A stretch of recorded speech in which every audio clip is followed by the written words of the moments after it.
Welcome back, let's play Klonoa, heroes. There we go. Just increased the agility stat, which I haven't actually explained the purpose of just yet.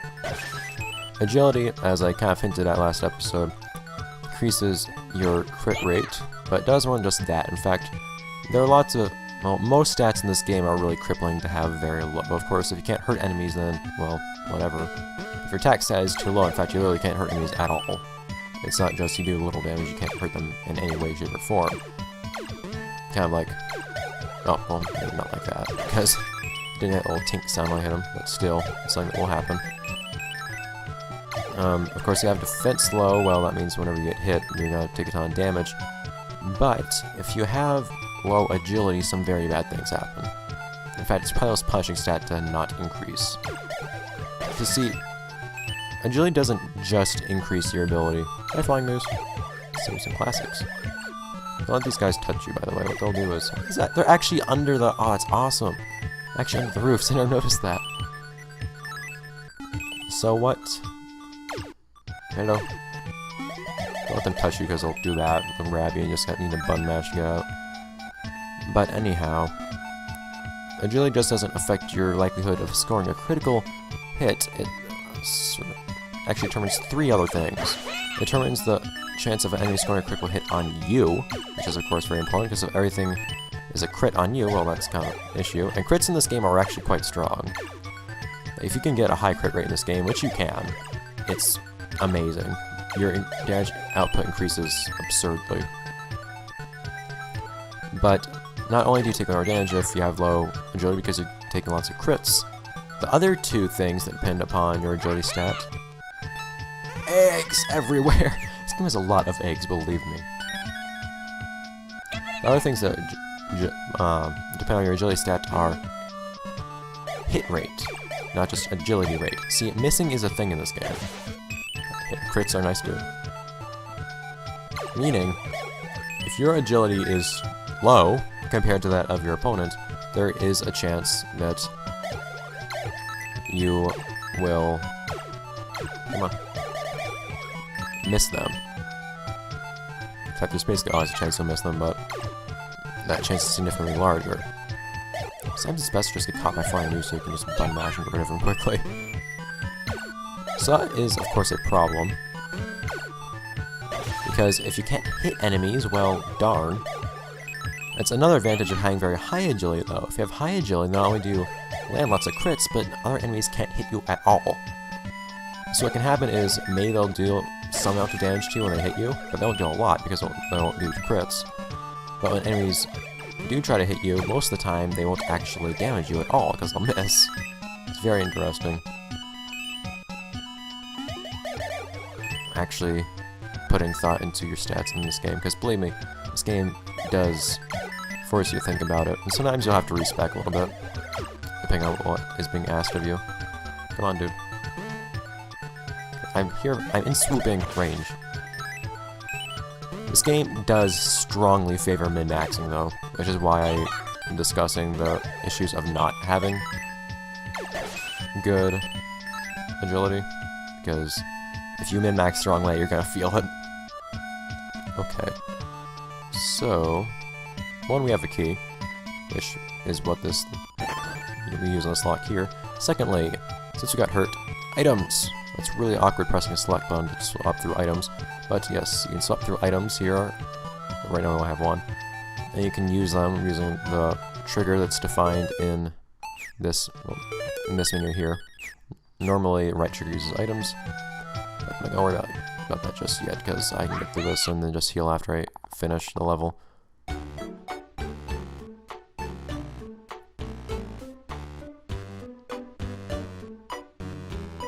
And again, more music from other Klonoa games, which is actually very nice. They actually all got recreated pretty pleasantly. Hello. Oh, I don't actually remember saying that particular respect for Klonoa. Huh. This doesn't pop up often. Well, it's probably popped up a number of times these past 2 episodes. Oh well.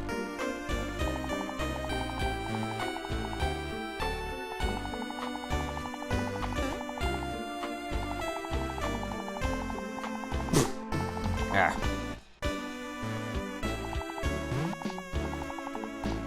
Eh.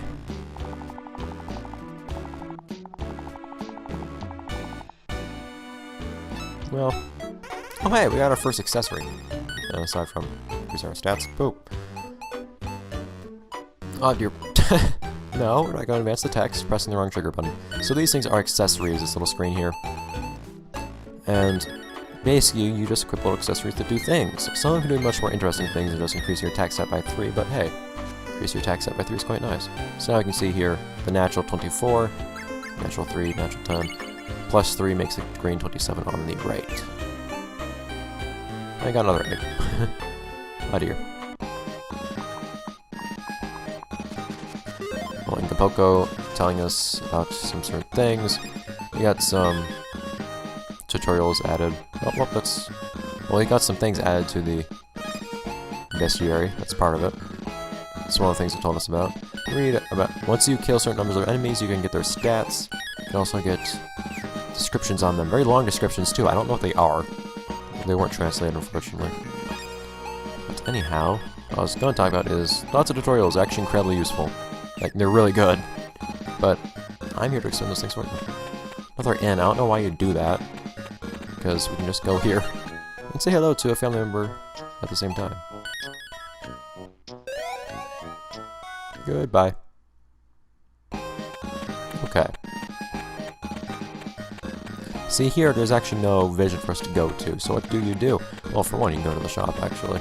But secondly, we need to go to the village and talk to some people, get some info. Again, unfortunately, that's not actually translated, but we have no gold, basically. Okay. There's certain things I usually keep stocked on, but I can't really do that yet because I'm poor. And you get some nice accessories in shops all the time, too. Although the best accessories usually come from levels, honestly. Sell some weapons, except there's nothing to sell. Sell some outfits, except there's nothing to sell. And no items. Wait. What's that? Accessories. No accessories I can sell because I have one equipped already. The only one I have. Yeah, I can sell some eggs. Why don't I do that? Things sell for half their buying price, basically. Anyways. So we can talk to everyone here if we feel like it. From what I've heard, most of the text in these places are most like hints on the gameplay mechanics, or at least the ones here in Breezegill are.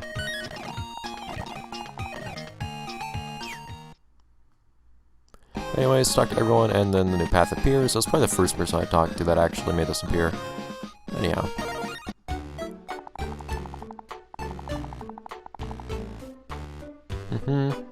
Wait, but then what? Wait, did I say? Wait here and keep Lolo company. But then Popko ran off. Okay. You are?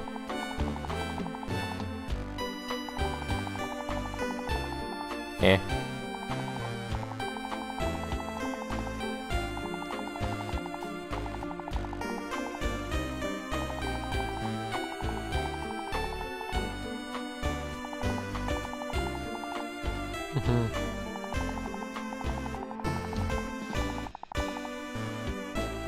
Of course. You also go stick your accessories. I keep wanting to call them stickers. I don't know what that is. These freaking things. Okay.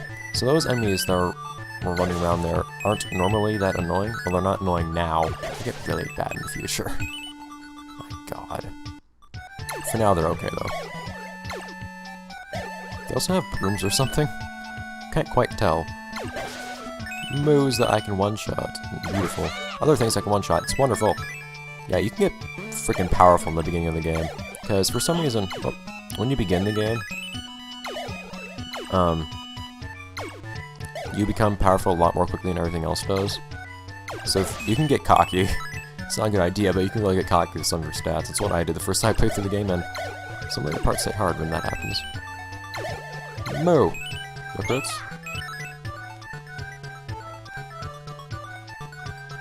Boop. Boop. You basically have to infer just from attacking enemies which kind of health bar they have. You just attack them once and their health bar appears and then you know. But their color does not necessarily dictate the color of their health bar. So don't try to get all smart and just guess off hand. some enemies also drop items, which is nice. They generally drop... Well, yes, they always drop... yeah, I'm pretty sure they always drop consumable items. Like that egg we have. In fact, that might have been an egg we just picked up from that flying moo. Seems like something an enemy will drop at this point in the game. Papa, why are you not dead? I can only almost kill you, but that doesn't really make a difference between almost killing you and only half killing you. You please, you're missing me, Moo. Whatever. Hello. And there are lots of unique items, and by that I mean like weapons and outfits that you can only get in a single level. So it's very good to keep an eye out and find those. Because it also means you have to buy less stuff. Oh, in this case was actually... What is that? Oh, silver I think it is? I can't...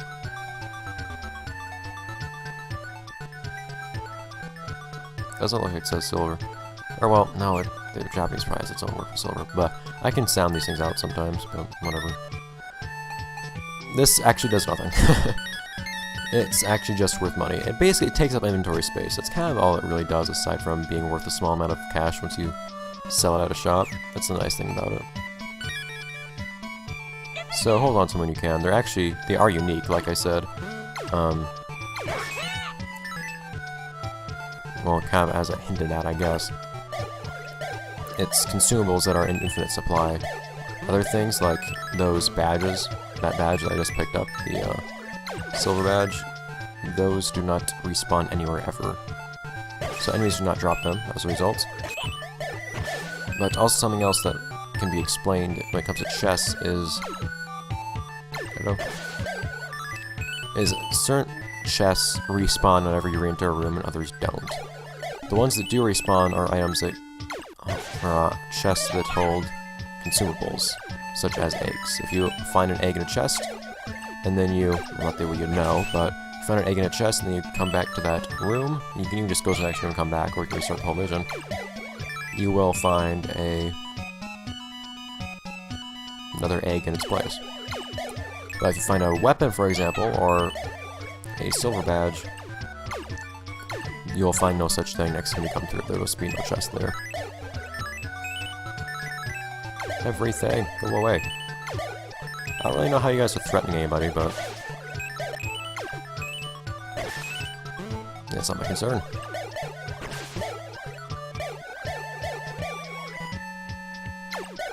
Boom. Haha! It's oddly satisfying killing an enemy with the wrong color, though. I kind of need that in an episode in a moment, actually. This game goes like quickly. Ah, so that's one of those other things. Boom! Way higher agility. Almost doubled. It's wonderful. That's why it's really good filling these out. That's why it's so good min-maxing in this game, because the difference between... Because this is a much worse setup than this, basically. Because now things are really likely to miss me instead of me just taking this damage. So anyways, these things, these little exclamation marks, what they do is they actually increase one stat and they take away from another. Having high attack sounds cool, but I don't really feel like lowering my agility, even though it's already high. So I won't use that one. Just doing some thinking. Although, I won't episode just yet, I guess. No, I won't, actually. No! So now if something actually hits me, you'll find that there's a okay chance of it missing, at least. These enemies here, of course, have very low stats. I think those things that run around quickly have relatively high... Oh. Ah, dear. Have relatively high agility. I don't quite remember.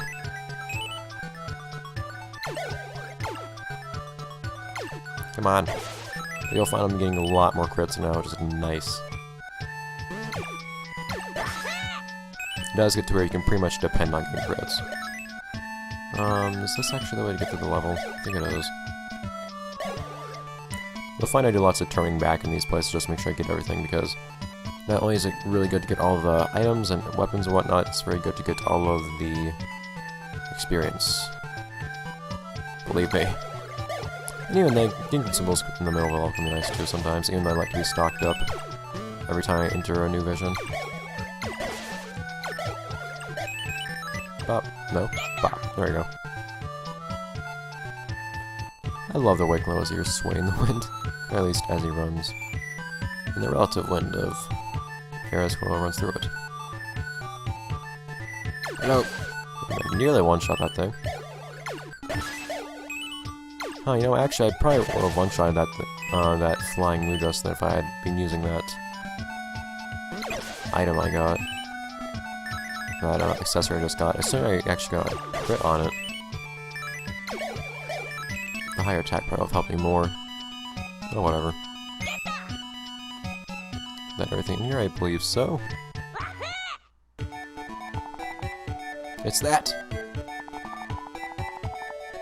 Oh, believe me, it's big. You'll see.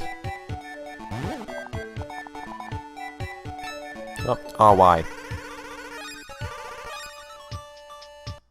Why is there no space there? Should be a blank space there. Oh, whatever. Alright, so... new item! Oh, and some more plates, I guess, but... new item. New healing item. These things heal you, I'm pretty sure I implied that. This is actually instant ramen. You have a very interesting diet in this game. I'll comment more on that later. This is instant ramen. It heals most of your health. The amount these things heal is proportional to your total health. So these things restore maybe like a fifth of your health, probably more. These things restore maybe like 3/5. It's a lot. But anyhow, that's all I have for this episode. Let's play Klonoa Heroes and Densetsu Star Metal. See you guys next episode when we face giant moos. It's very exciting. In fact, very strange. Believe me, there are some strange, surprising qualities about large moos for some reason. Bye, guys.